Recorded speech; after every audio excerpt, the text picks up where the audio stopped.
Welcome back to 11 of the last 20. Time to put the pads back on and check in with our number one running back of the last 20 years. Manheim Central's Tyler Flick is a two-time District 3 champion, a three-time Section 2 champion, an all-state running back, and oh, by the way, holds the Barons' all-time rushing record with 3,598 yards. Let's welcome in Tyler Flick, currently a member of the Colgate football team. Thanks so much for coming on, Tyler. Thanks for having me. All right, so you heard what I had to say, the all-time rushing leader, a multiple-time District 3 champion. When you get to look back at your career as a Baron, what was it like to play for Manheim Central and have all that success? It's definitely a great honor. I mean, playing for Manheim is definitely one of the best programs in the state. So just being privileged and having that opportunity for playing for the Barons would be just unbelievable. And the teammates that surrounded me were just second to none. Just great 3 years at Manheim Central. Well, when we kind of look back at your senior year, your team went 14-1. And I checked, you guys had an average margin of victory about 34 points per game. So do you have any cool senior memories from that year? I mean, it was a great one. I think winning against Upper Dublin and clinching a spot in the championship for states would definitely be my favorite. Just the celebration after that game was just unbelievable. Yeah, we've checked, we certainly obviously were there live for that game, and boy, it was a little cold too, if I remember correctly. When you played, all the years you played, did you have a favorite opponent or two that you really loved to clash with in the LL League on your schedule? It'd definitely be Cocalico, just because it was always us and them for the LL Section 2 title. So just the competition really raised, I think, the gameplay of both our teams. So just always had an outcome of a good game. Right, and if memory serves me, you guys, in your career at least, every time you played against Cocalico, I think you guys came away with the win there, especially in that district championship game, I believe would have been your senior year there. Question for you here. You played on the defensive side and the offensive side. So did you like running over somebody as a running back more, or did you like hitting somebody as a linebacker more? What would you say? I would definitely say running. I don't know. It's just something about running that ball. It's just different. Having people come after you. I don't know. It's kind of fun. Okay. I just figured we'd toss it out there, see what you go with. Yeah.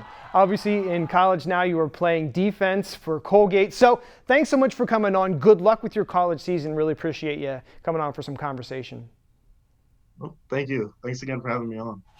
From the offensive side of the football to the defensive side, our next guest is the number one defensive player over the last 20 years. Cocalico's Noah Palm started all 4 years on defense for the Eagles, holding down the safety position. He is a District 3 champion, a two-time LL League Player of the Year, and the reigning 5A PA Player of the Year. So let's welcome on Noah Palm to the program. Noah, thanks so much for coming on again with us here.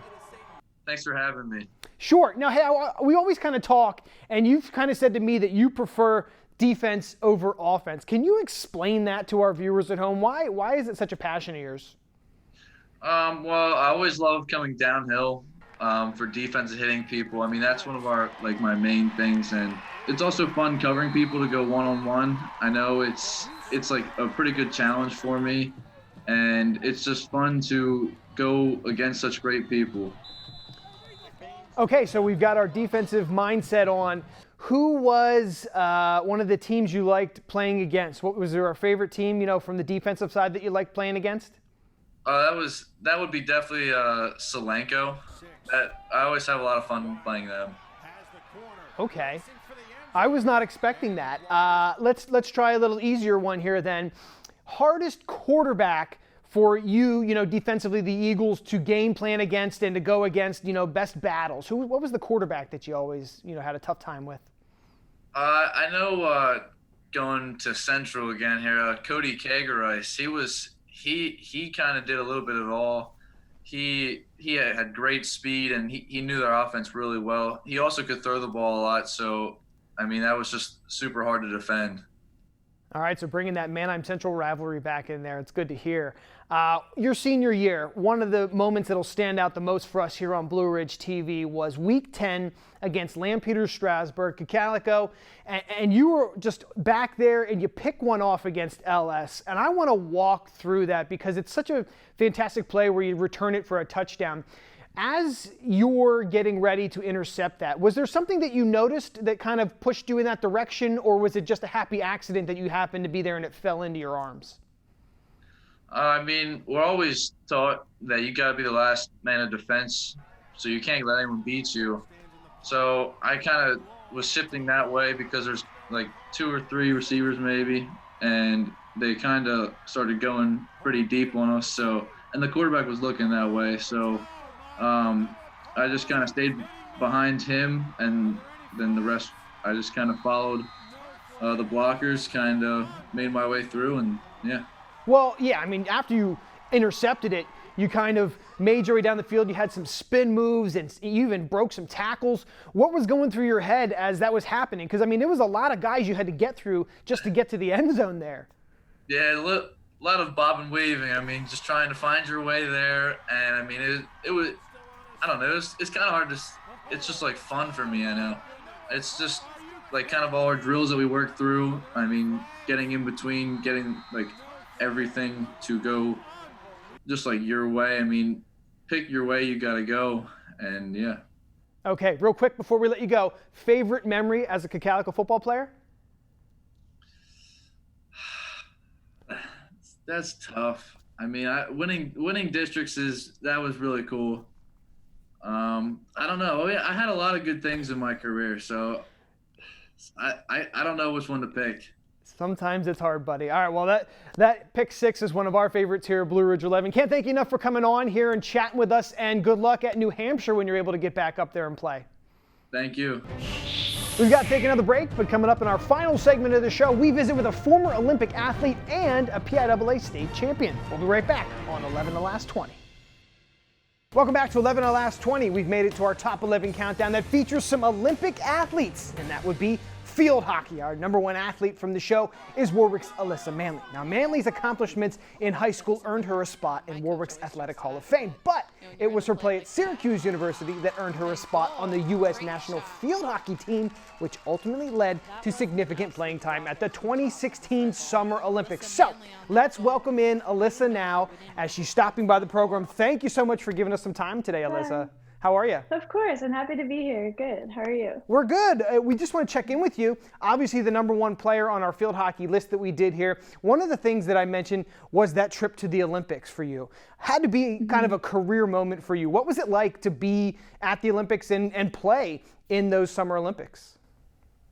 It was really cool. I mean, I hadn't been on the team for very long, so it was kind of like a whirlwind getting there, and it was nice being able to play with girls that I had like looked up to so much over my career, like, when I was younger.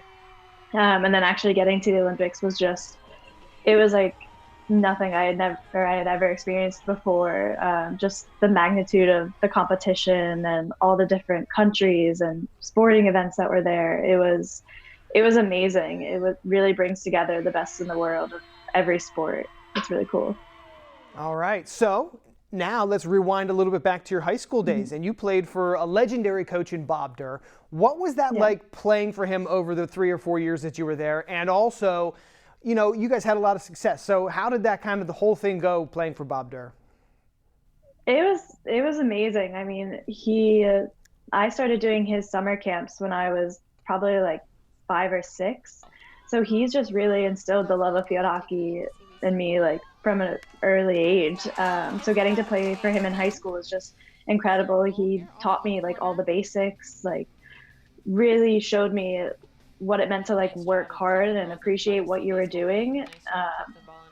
So, I mean, I owe like a lot of my career to Bob Durr, and same with like a lot of other coaches in the Lancaster Lebanon League. That's just where my love for the sport like flourished. Well, he certainly sings your praises, so it sounds like it is mutual. Let's take you to maybe the pinnacle of your high school career. It was 2011. Warwick played for the state championship, and it was against an LL foe in Hempfield, and from everything we hear, it was an epic showdown. What do you remember from that clash in that state final? Oh, I just remember it being so back and forth, and like I think I don't remember if we were tied at 0-0 or if it was 1-1, but it was back and forth the whole entire game. And both teams played really well. And it was exciting that it was two teams from the Lancaster Lebanon League that had made the state finals. Like, I don't even, I don't know the last time that Warwick had made it before then, but I know in my 4 years at Warwick, like we hadn't made it to that point until that year. And I'm assuming it's the same for Henfield as well. Like, so the fact that we were both able to get there was really cool. It felt like we were bringing it back to the Lancaster Lebanon League, no matter who won, which was nice. All right, I'm going to go ahead and assume that's probably one of your better moments from your high school career. Did you have a favorite team to play against, when you were in high school? Oh, I don't think so. I mean, I knew so many girls from different schools that it was always fun playing against other teams in the Lancaster Lebanon League. Like a lot of us played club together, did like futures together. So it was nice having that like camaraderie on the field of like playing against like your friends from other schools. So I don't know. I don't really think I had a favorite team to play against. I liked being a part of the Lancaster Lebanon League and like the field hockey community that was there. It felt like a little field hockey like family kind of. Yeah, I mean, from our list, you can tell field hockey has been strong here for quite some time. You're atop that list at number 1. Thank you so much for giving us some time. We really appreciate it, and we look forward to seeing you here sometime down the road.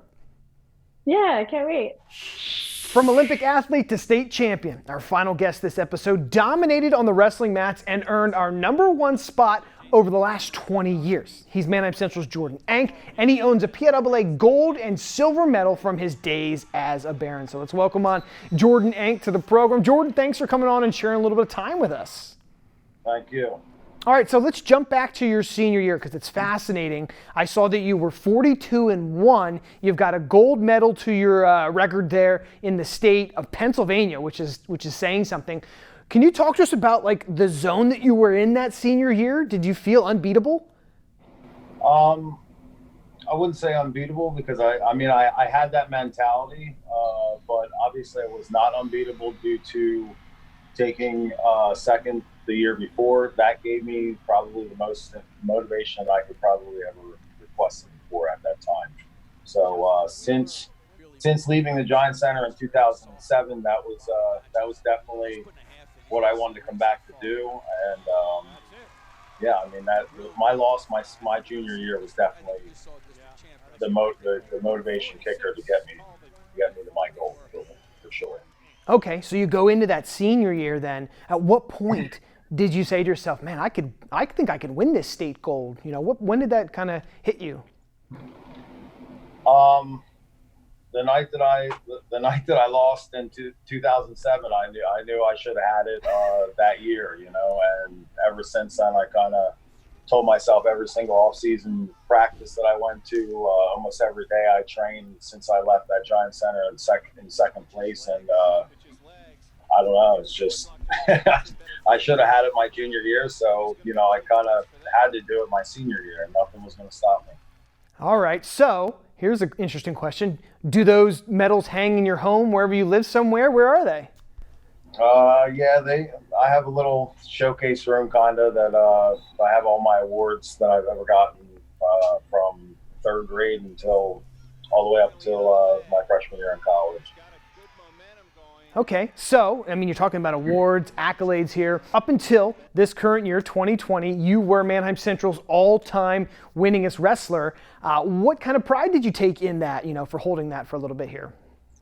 I don't know. Records are meant to be broke, and when I went to school, we have a record board in our wrestling room that has, seasonal records, takedown records, pin records, basically any type of record that you can make for wrestling. We had it, and we were able to see it every single day. So, that gave me motivation to not only take down the win record. I went after a pin record. I went after a tech ball record. I wanted to be on the board as many times as I could, and that's what gave me the motivation for that. But I'm very happy for Will, and Jared Sechrist. He was 131 with two state semifinal appearances. One match could have could have tied my win record. So that would have been, I was ready for it to happen then, but to see it happen now and be more involved with, just knowing Will through the club and watching him grow up is a great thing. All right, yeah, Will setting the bar high. I think it's at 147 now, so that's going to take some time for someone to beat that. When you look back at your high school career, was there a favorite opponent that you had thrown in there? I would say the one that really rings a bell is the kid, Chris Carabello. He's from Governor Mifflin. He handed me my only loss my senior year in the district final. I wrestled him my very first my very first tournament when I was in third grade at Lampeter Strasburg in the finals, and that outcome was not it was not good. He bit me in the first period, but and he actually gave me my single loss for my senior season. So that was him and I go back a long time. We wrestled all of our life. Great kid, great athlete, and I was actually hoping to meet him in the state finals, but he lost to Dan Uchel, who I wrestled in the state final. He lost to him in the semifinals, so I didn't get my revenge on that one, but it's okay. You do have state gold, so you do have that at least to hang your hat on. I love the stories. Thanks so much, Jordan. We could talk more and more about the history of Manheim Central and your wrestling there. Maybe we'll have to do that another time, but thanks so much for coming on here and sharing some time with me. Thank you. I appreciate it. Finally, our show wouldn't be complete if we didn't look back at the best sports moment to air on Blue Ridge 11 over the last 20 years. So here it is, number 1, Manheim Central football's 2003 state championship. What a classic. Lots of snow. Well, from that night, I think I'm still thawing out. I think I'm still cold. The game itself was like being in the Twilight Zone. I mean, that made it surreal, but also that much cooler. Good evening to you, everyone. It's a snowy one here in Chocolatetown, USA. Out of the east, the Barons of Manheim Central, and out of the west, Pine Richland. Both are undefeated at 14-0. It's voted number 1 all-time best state championship football game in Pennsylvania history for a reason. Gentlemen, shake hands again. Let's have a great football game. Good luck. So they go from beating Strathaven 3-0 in hurricane force winds. Manheim Central, they were 0-8 in this Eastern Final. They will finally get to Hershey. To the next week, beating Pine Richland in an unbelievable game, high-scoring game in 6 inches of snow. A couple of things that definitely stood out. Jared Moyer, huge touchdown pass, 4th and 10. Right now, 4th and goal at the 10-yard line. Moyer looking. He's got a man open in the corner of the end zone. Didn't see him and throws for the touchdown anyway. Time running out, 5 minutes left in the game. I think Mike Williams came on here and said might be the biggest play in Manheim Central football history. Might have been, I remember that. And the other play, obviously, at the end, Sean Wilt. I think I can still hear that ball hitting his hands. It made a sound that I think I'm kind of looking at my play sheet, half looking there, half looking at my play sheet, getting ready to rally the troops again for the next series. Bam, the ball's blocked. And in that instant, it's kind of like the greatest way I think you could win a football game, because it's over in a second. We block, game over, nothing else to worry about. It's not like you got to go out and play again or we're going into overtime. It's over, and we don't have to worry about it. And then the reality, it took a while for you to say, oh, heck, we're state champions. For our whole community, it was just something that people had yearned for so many years. And the disappointments that we had, resulted from tough losses to Berwick, to Strathaven. That just was kind of like the icing on the cake for those people that put their life's blood into the program, including our coaches, our players, our fans. We could brag. We could brag about the season for 364 days, So that meant a lot to the people in Manheim. That'll do it for this episode of 11 the Last 20. I'm Chad Landers. We hope you enjoyed all our countdowns as we look back at the best athletes and moments over the past 20 years. Here's hoping we see 20 more.